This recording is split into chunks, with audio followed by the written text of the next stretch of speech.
Ready সবাই ready সবাই ready আজকে আমাদের সর্বভারতীয় তৃণমূল কংগ্রেসের যে জাতীয় কর্মসমিতি আছে, ন্যাশনাল ওয়ার্কিং কমিটি, তার বৈঠক ছিল। এটা আপনারা সবাই জানেন।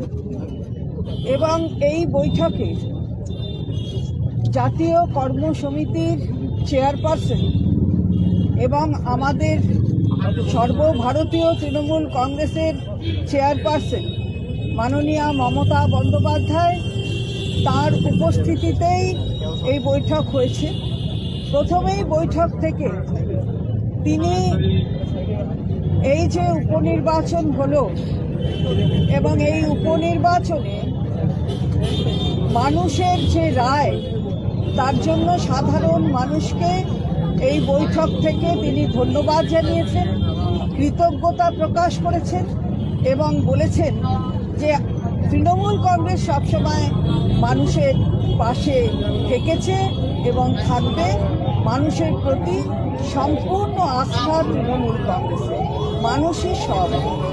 এছাড়া আমাদের ইতিমধ্যে অনেকে ছেড়ে চলে গেছেন, অর্থাৎ এই জগৎ ছেড়ে চলে গেছেন। যারা চলে গেছেন তাদের প্রতি পরম শ্রদ্ধা জ্ঞাপন করেছেন আমাদের মাননীয় চেয়ারপারসন এবং তার সঙ্গে সম্পূর্ণভাবে শ্রদ্ধা প্রকাশ করেছেন কর্মসমিতির বাকি সদস্যরা যারা আজকে উপস্থিত ছিলেন। এরপর আমাদের নতুন সংযোজন হয়েছে কর্মসমিতিতে। সংযোজনে রয়েছেন বিমান বন্দ্যোপাধ্যায়, ডক্টর মানস ভূঁইয়া, মালা রায়, কল্যাণ বন্দ্যোপাধ্যায় এবং জাভেদ খান। এই পাঁচজন নতুন সংযোজন হয়েছেন। হ্যাঁ, নিশ্চয়ই। এটা হলো বিমান বন্দ্যোপাধ্যায়, ডক্টর মানস ভূঁইয়া, মালা রায়, কল্যাণ বন্দ্যোপাধ্যায় এবং জাভেদ খান। আমাদের তিনটি ডিসিপ্লিনারি কমিটি হয়েছে, যার প্রথমটির কথা আপনাদের বলি আগে। সেটা হলো পার্লামেন্টে তিনটি হয়েছে, একটি হচ্ছে সংসদের, একটি হচ্ছে বিধানসভা এবং আরেকটি হচ্ছে দলের। প্রথমে পার্লামেন্টের যে কমিটি হয়েছে, ডিসিপ্লিনারি কমিটি, তাতে রয়েছেন সুদীপ বন্দ্যোপাধ্যায়, ডেরেক ওব্রায়েন, কাকলি ঘোষদস্তিদার, কল্যাণ বন্দ্যোপাধ্যায় এবং নাদিমুল হক। এই পাঁচজন রয়েছেন এবং খুব গুরুত্বপূর্ণভাবে বলা হয়েছে তিনটির ক্ষেত্রেই যে তিনটি এই যে আমাদের এই কমিটিগুলো তৈরি হয়েছে, তিনটির ক্ষেত্রেই খুব জোরদারভাবে বলা হয়েছে যে কোনো শো কজ নোটিশ যদি কোনো পার্টি বিরোধী কাজের জন্য দেওয়া হয় কোনো সদস্য অথবা সদস্যকে, তাহলে তার উত্তর তাকে দিতে হবে এবং পরপর তিনটি যদি এরকম শো কজ নোটিশ যায় তাহলে সেই সদস্য অথবা সদস্যা সাসপেন্ডেড হবে। অর্থাৎ এটা আমি পার্লামেন্ট বললাম, কিন্তু এই নিয়ম সকলের ক্ষেত্রেই আছে। এরপর আমি বলছি পার্টি অর্থাৎ দলীয় স্তরে যারা এই ডিসিপ্লিনারি কমিটিতে আছেন তারা হলেন সুব্রত বক্সী, অরূপ বিশ্বাস, ফিরাদ হাকিম, সুজিত বোস, চন্দ্রিমা ভট্টাচার্য। এই পাঁচজন এই পার্টির ডিসিপ্লিনারি যে কমিটি তাতে রয়েছেন। এবং যেটা অ্যাসেম্বলির কমিটি অর্থাৎ বিধানসভার ডিসিপ্লিনারি কমিটি, তাতে রয়েছেন শোভনদেব চট্টোপাধ্যায়, নির্মল ঘোষ, দেবাশিস কুমার, অরূপ বিশ্বাস, ফিরাদ হাকিম, চন্দ্রিমা ভট্টাচার্য। এবং আগেই যেমন বলেছি তিনটি এই ডিসিপ্লিনারি কমিটির ক্ষেত্রেই কিন্তু এগুলো প্রযোজ্য। অর্থাৎ শো কজ নোটিশ যদি যায় কোনো সদস্য অথবা সদস্যার কাছে, তাহলে তিনটি শো কজ নোটিশে যদি উপযুক্ত জবাব না পাওয়া যায় তাহলে তাদের সাসপেন্ড করবে পার্টি। এটা খুব গুরুত্বের সঙ্গে পার্টি বিবেচনা করে এই ডিসিশন, অর্থাৎ আজকে কর্মসমিতির এই বৈঠক থেকে এই সিদ্ধান্ত নেওয়া হয়েছে। এবারে পার্টিটা বেঙ্গলের সুব্রত বক্সী, অরূপ বিশ্বাস, ফিরাদ হাকিম, সুজিত বোস এবং চন্দ্রিমা ভট্টাচার্য, এটা ডিসিপ্লিনারি কমিশন।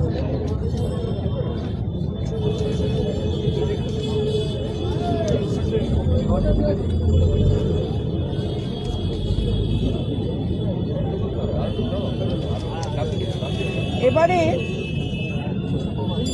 আমাদের স্পোক্স পার্সন যারা হবেন তার কোঅর্ডিনেট করবেন অরূপ বিশ্বাস।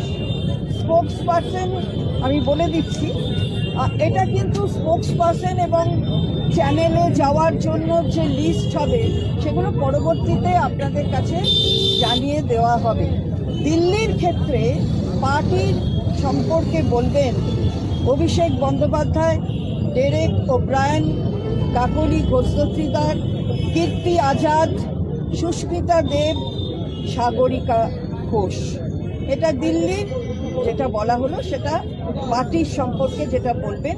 যেমন আমরা আগে একটা বাংলার ক্ষেত্রেও বললাম, ঠিক তেমনি দিল্লির ক্ষেত্রেও পার্টির হয়ে যারা বলবেন তাদের নাম বললাম। অভিষেক বন্দ্যোপাধ্যায়, ডেরেক ওব্রায়ান, কাকলি ঘোষদস্তিদার, কীর্তি আজাদ, সুস্মিতা দেব, সাগরিকা ঘোষ। এবারে এখানে স্পোক্স পার্সন যেটা আমরা বলছিলাম স্পেসিফিক করে দেওয়া হয়েছে যে কারা কি সম্পর্কে বলবেন স্পোক্স পার্সন হিসাবে। যেমন যদি অর্থনৈতিক কিছু হয় অর্থাৎ ফিনান্স সম্পর্কে সেটা বলবেন ডক্টর অমিত মিত্র, চন্দ্রিমা ভট্টাচার্য। যদি শিল্পের অর্থাৎ ইন্ডাস্ট্রির ক্ষেত্রে হয় তাহলে বলবেন ডক্টর শশী পাজা, পার্থ ভৌমিক।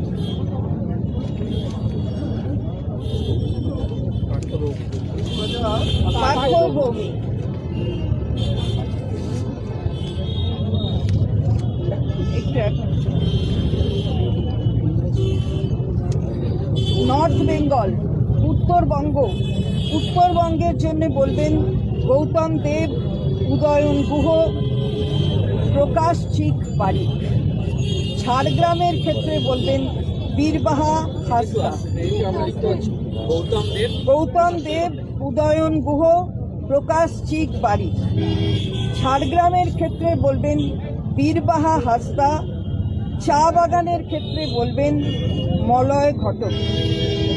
এবং বাংলার অ্যাসেম্বলির ক্ষেত্রেও এই বেশি যে কথাগুলো প্রসঙ্গগুলো উঠবে তাই নিয়ে বলবেন শোভনদেব চট্টোপাধ্যায়, চন্দ্রিমা ভট্টাচার্য, ডক্টর মানস ভূঁইয়া, মলয় ঘটক, ডক্টর শশী পাজা, কুণাল ঘোষ, সুমন কাঞ্জিলাল। এরা বলবেন অ্যাসেম্বলি সংক্রান্ত বিষয় যদি কোনো প্রশ্ন ওঠে বাংলার সেগুলো এরা বলবে। আমি আবারও শোভনদেব চট্টোপাধ্যায়, চন্দ্রিমা ভট্টাচার্য, ডক্টর মানস ভূঁইয়া, মলয় ঘটক, ডক্টর শশী পাজা, কুণাল ঘোষ, সুমন কাঞ্জিলাল। আমি আবারও বলছি যে সার্বিকভাবে যে টিভি চ্যানেলে যাওয়ার লিস্টগুলো স্পোক্স পার্সন কারা সেইভাবে স্পোক্স পার্সন নয় এই প্যানেল, সেগুলো আপনাদের কাছে পরে লিস্ট পাবলিশ করে আপনাদের যথাযথ সময় জানিয়ে দেওয়া হবে। এটাই বৈঠকে সিদ্ধান্ত হয়েছে।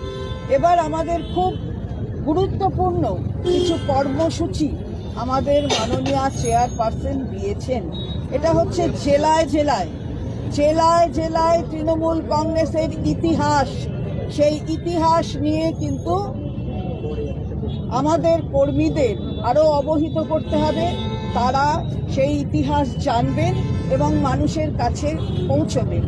তৃণমূল কংগ্রেসের ইতিহাস এটা এমনি হঠাৎ ৯৮ সালে তৈরি হয়েছে তা নয়। তৃণমূল কংগ্রেস নেত্রী সারা জীবন দিয়ে তিনি যে ইতিহাসটা তৈরি করেছেন সেই ইতিহাসের প্রতিফলন হয়েছে ৯৮ সালে নতুন একটা দল গঠন করে। এবং তারপর এই ইতিহাসটা জানতে হবে। অনেকে নবীন প্রজন্মের যারা রয়েছেন তারা হয়তো সেই ইতিহাসটা অনেক সময় তাদের গোচরে থাকে না। তো সেইগুলো যাতে আরো বেশি তাদের কাছে পৌঁছে দেওয়া যায়, তাদের মাধ্যমে এবং অন্যদের সকলের যারা অভিজ্ঞ তাদেরও মাধ্যমে মানুষের কাছে পৌঁছয়, সেদিকে জেলায় জেলায় নজর রাখতে বলা হয়েছে। এবারে মহিলাদের প্রতি যে নির্যাতনের জন্য আপনারা জানেন যে বিধানসভায় অপরাজিতা বিল, সেই বিলটি পাশ হয়েছে, কিন্তু এখনো সেটা আইনের পূর্ণ আকার ধারণ করেনি। আমরা তীব্রভাবে চাইছি যে এই আইনটা তৈরি হয়ে আইনটা বলবৎ হোক, কারণ এটা হচ্ছে মহিলাদের সুরক্ষার জন্য এই আইনটা অত্যন্ত প্রয়োজন, যে কারণে বাংলার বিধানসভা থেকে এটা পাস হয়েছিল। এর জন্য তৃণমূল মহিলা কংগ্রেস তারা 30 তারিখ অর্থাৎ 30শে নভেম্বর বেলা 2টো থেকে 4টে ব্লকে ব্লকে অপরাজিতা বিলের এই আইনের তাকে পরিণত করার জন্য তারা মিছিল করবে। 30শে নভেম্বর তারা মিছিল করবে 2টো থেকে 4টে, এবং তারপরের দিনও 1 ডিসেম্বর তারা জায়গায় জায়গায় ওই 2টো থেকে 4টেই এই জায়গাগুলোতেই যেখানে মিছিল হয়েছে তাদের জেলার অন্যত্র ব্লকগুলো, অন্য ব্লকের অন্য জায়গায়, সব ব্লকেতে তারা ধর্ণা করবেন, মিটিং করবেন। 2টো থেকে 4টে ধর্ণা, তার মধ্যে দিয়েই তাদের বক্তব্য রাখবেন। এবং সবচেয়ে বড় কথা হচ্ছে মাননীয় রাষ্ট্রপতি তার কাছে 10ই ডিসেম্বরের পর একটি সময় চাওয়া হবে, একদিনের সময়, যে সময়ে একটি ডেলিগেশন যাবে। একটা 15 জনের মহিলা ডেলিগেশন যাবে মাননীয় রাষ্ট্রপতির কাছে, যার মধ্যে 5 জন মহিলা এমএলএ মিনিস্টার থাকবেন এবং 10 জন মহিলা এমপি থাকবে। এই 15 জনের ডেলিগেশন মাননীয় রাষ্ট্রপতির কাছে যাবে, তার জন্য 10ই ডিসেম্বরের পরে একটা সময় চাওয়া হবে। এটা যেমন প্রথম পর্যায়ের একটি কর্মসূচি, সে কথা বলেছেন মাননীয় নেত্রী আমাদের, এবং এই বৈঠকে সিদ্ধান্ত হয়েছে। এরপর আরেকটি কর্মসূচি নেওয়া হবে, যার তারিখ পরবর্তীতে আমরা আপনাদের জানিয়ে দেব। সেটা মানুষের সাথে মানুষের পাশে, জেলায় জেলায় আমাদের এই কর্মসূচি হবে। মানুষের সাথে মানুষের পাশে আমরা পরবর্তীতে জানিয়ে দেব। সংসদ চলছে, আপনারা জানেন আজ থেকে শুরু হয়েছে, আবার বন্ধও হয়ে গেছে, আবার নাকি খুলবে, কোনোটা কাল কোনোটা পরশু, তারা জানেন কবে কোনটা কবে খুলবে। কিন্তু পার্লামেন্টে আমরা কিন্তু আমাদের সাংসদরা অত্যন্ত গুরুত্বপূর্ণ ইস্যু নিয়ে তারা কথা বলবেন। সেটা হলো প্রাইস রাইজ, অর্থাৎ মূল্যবৃদ্ধি, বেরোজগার, আনএমপ্লয়মেন্ট, ফার্টিলাইজার, সার কি হলো, সার নিয়ে প্রশ্ন তুলবেন, এবং আবাস যোজনার টাকা বন্ধ, 100 দিনের কাজের টাকা বন্ধ, এই টাকা বন্ধ, অথচ জিএসটি নিয়ে নেওয়া হচ্ছে। জিএসটি থেকে আমাদের যে প্রাপ্য টাকা, যেগুলো বাজেটারি অ্যালোকেশন রয়েছে, সেগুলো আমাদের কাছে পৌঁছচ্ছে না। সুতরাং পার্লামেন্টে এই সম্পর্কে আলোচনা তো চাইবেনই, প্রশ্ন ওঠাবেন আমাদের মাননীয় সাংসদ যারা রয়েছেন। এবং সবচেয়ে গুরুত্বপূর্ণ হচ্ছে নর্থ ইস্ট, উত্তর পূর্ব নিয়ে। আজকে দেখছেন যে মণিপুরের ঘটনা নিয়ে চারিদিকে পুরো উত্তর পূর্ব ভারতবর্ষে একটা ডামাডোল চলছে। সুতরাং সেখানে তারাও অ্যাফেক্টেড হচ্ছে, ফলে সেখানে সেই বিষয় নিয়েও আমাদের সংসদে আলোচনা চাইবেন আমাদের মাননীয় সাংসদরা। এবং একেবারে কোয়েশ্চেন যে আওয়ারগুলো একদম রাউন্ড দ্য আওয়ার সেগুলো থাকে, সেই দিকে আমাদের সাংসদরা নজর রাখবেন। অর্থাৎ সবসময় দেখা যায় হঠাৎ হইচইয়ের মধ্যে হয়তো বন্ধ হয়ে গেল, আমাদের সাংসদরা বলবেন যে কোয়েশ্চেন আওয়ারটা সম্পূর্ণ তো চলুক, তাহলে আমাদের যে প্রশ্ন সেটা সংসদে রাখার যে জায়গাটা তৈরি করার প্রয়োজন, সেটা আমাদের সাংসদরা করবেন। আর আরেকটা গুরুত্বপূর্ণ কথা, যেটা অনেক সময় অনেক জায়গায় কনফিউশন হচ্ছে, আমাদের যে ইলেকশন কমিশনে আমাদের দল কিন্তু অল ইন্ডিয়া তৃণমূল কংগ্রেস হিসাবে আমাদের রেজিস্ট্রেশন। সুতরাং আমরা অল ইন্ডিয়া তৃণমূল কংগ্রেস, এখানে যেমন ইউপি, মেঘালয়, আসাম, গোয়া, এরা অল ইন্ডিয়া তৃণমূল কংগ্রেস লিখবে, কিন্তু লিখবে ব্র্যাকেটে UP unit, Meghalaya unit, Assam unit, Goa unit. এইভাবে তারা তাদের যে প্রদেশের ইউনিট, সেই ইউনিটের ব্যাখ্যা করবে। অল ইন্ডিয়া তৃণমূল কংগ্রেস আমাদের যেটা রেজিস্টার্ড দল, মাথার ওপর অল ইন্ডিয়া তৃণমূল কংগ্রেস থাকবে। এটাই আজকে আমাদের সিদ্ধান্ত হয়েছে, সর্বসম্মত সিদ্ধান্ত। এবং সবাই আজকে আমরা আপনাদেরও ধন্যবাদ জানাই যে আপনারাও বহুক্ষণ ধরে এখানে অপেক্ষা করছেন। মাননীয় মুখ্যমন্ত্রী পক্ষ থেকে সবাইকে ধন্যবাদ। মাননীয় মুখ্যমন্ত্রী সবার জন্য ছিলেন, আছেন এবং থাকবেন, এটা বাংলার মানুষ আবার বুঝিয়ে দিয়েছে। রদবদলের একটা প্রস্তাব নিয়ে আলোচনার ব্যাপার ছিল, রদবদল না, এটা ন্যাশনাল ওয়ার্কিং কমিটির একটা বৈঠক, সুতরাং এখানে তো আর রদবদল নিয়ে কিছু হবে না। সেটা যদি যখন কোথাও হওয়ার হয় সেটা পার্টি দেখবে। Did any discussions on Congress party? Karan, we've seen the results in Maharashtra where the Congress was a weak No, link. this was a meeting of the National Working Committee of All India Trinamool Congress. So there's no question of having any discussion regarding Maharashtra where No. Will the TMC participate in the India Alliance inside the no parliament? one has said that we are not participating. We are there. The all-party meeting TMC did not attend. Today That in the the meeting parliamentary committee has the entire power to decide where they will attend, where they will not. Will the TMC raise the Adani issue? Why are you so eager to know about what? Because Parliament session is very important. I have already told what are the issues which will be raised by our parliamentarians. I have already spoken about it. The Adani issue. Whatever will be done will be decided by the parliament. এগুলো নিয়ে আলোচনা হয়নি, এগুলো কোনো ব্যাপার না।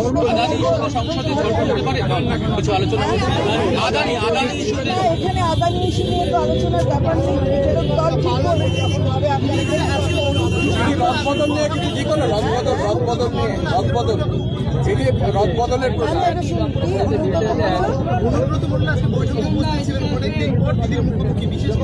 না, মুখোমুখি আলাদা করে অনুব্রত মণ্ডলের কোনো মুখোমুখি বার্তা দেওয়ার কোনো প্রসঙ্গই নেই। উনি কর্মসমিতির একজন সদস্য হিসেবে উপস্থিত ছিলেন, আমরা সবাই যেমন। নিশ্চিতভাবে অভিষেক বন্দ্যোপাধ্যায় এবং অন্যান্য কর্মসমিতির যারা সদস্য ছিলেন, এই সিদ্ধান্তগুলো নেওয়া হয়েছে সবার মতামত নিয়েই তো নেওয়া হয়েছে। রদবদল নিয়ে কর্মসমিতির কোনো সিদ্ধান্তের প্রশ্ন নেই। দিদি, অভিষেক বন্দ্যোপাধ্যায় আপনাদের সাংসদ সুকেন্দ্র শেখর দেখা হয়েছিলেন? সুকেন্দ্র শেখর রায়কে ডাকা হয়েছে কি ডাকা হয়নি সেটা আগেই আপনারা জেনে গেছেন। তাকে ডাকা হয়নি, ডাকেনি, উনি নিজেই বলেছেন। না, সেটা আপনারা যখন লিস্ট পাবেন তখন দেখতে পাবেন। দিদি, অভিষেক বন্দ্যোপাধ্যায়কে বললেন যে দিল্লির বিষয়ে উনি বলবেন, এটা কি স্পেসিফিক করে দেওয়া হলো না অন্যান্য বিষয়ে উনি বলতে পারবেন? না, বলবেন। দেখুন, নেতা যারা রয়েছেন তারা নিশ্চয়ই অন্যান্য বিষয়ে, যারা অভিজ্ঞ, যারা নেতৃস্থানীয়, তারা বলবেন, কিন্তু যে জায়গাগুলো বলবে সেটা বলে দেওয়া হয়েছে। তার মানে কি এই যে এখানে তিনি সর্বভারতীয় সাধারণ সম্পাদক, তিনি অন্য কিছু বিষয় নিয়ে কথা বলতে পারবেন না? এটা তো তা নয়। আমাদের সকলকেই তো বেঁধে দিয়েছেন। তার মানে এই নয় যে আমরা অন্য কোনো বিষয়ে কথা বলতে পারবো না। যেখানে যুক্তিযুক্ত মনে হবে সেখানে নিশ্চিতভাবে অভিষেক বন্দ্যোপাধ্যায় সেই বুদ্ধি রাখেন কোথায় কি বলতে।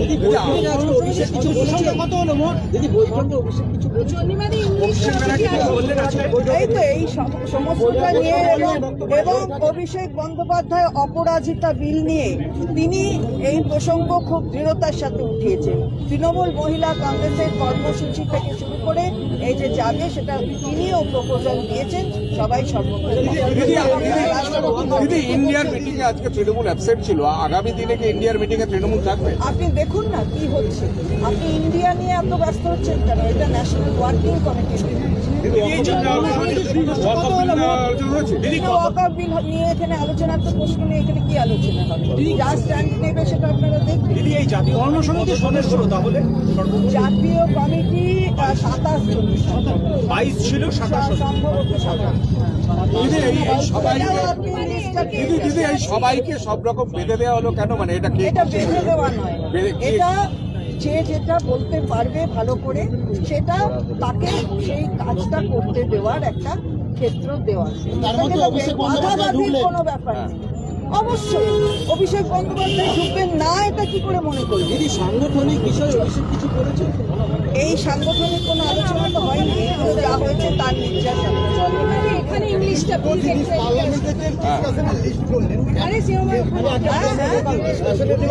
যেগুলো নিয়ে সরব হবেন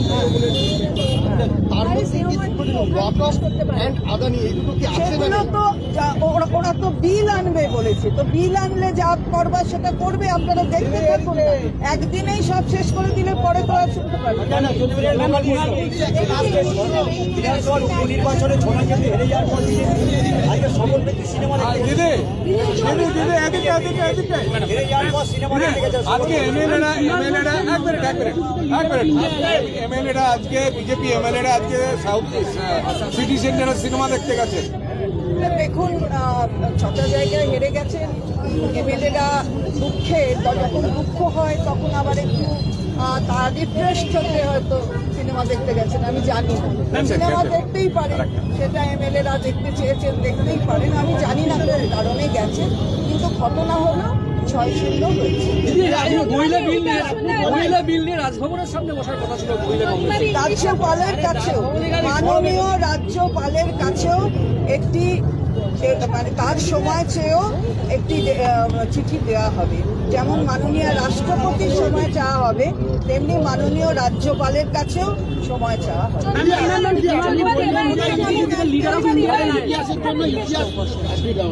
বলেন হিস্ট্রি জানানোর জন্য জেলায় জেলায় প্রোগ্রাম হবে। নবীনরা অনেক সময় বুঝতে পারছে না, এখানে কি নবীন প্রবীণের বিষয় আসছে? না,